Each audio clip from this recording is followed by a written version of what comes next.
Hi foodies, this is Anvi's. അപ്പോൾ ഇന്ന് നല്ല ചക്കപ്പുഴുക്കും ചിക്കൻ കറിയാണ് കേട്ടോ.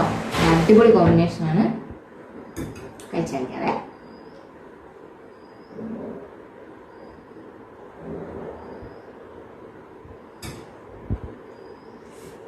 ചാറിൽ നല്ലോണം മുക്കി ഒരു കുഞ്ഞു പീസ്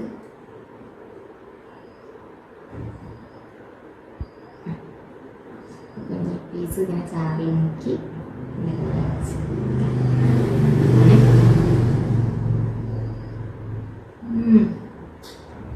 സൂപ്പർ.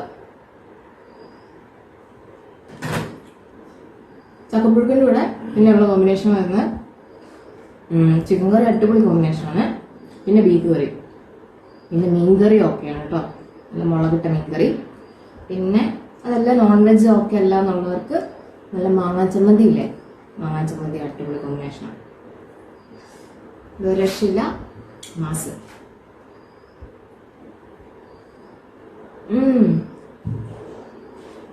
എനിക്കെന്തായാലും ഇത് ഭയങ്കര ഇഷ്ടമാണ്.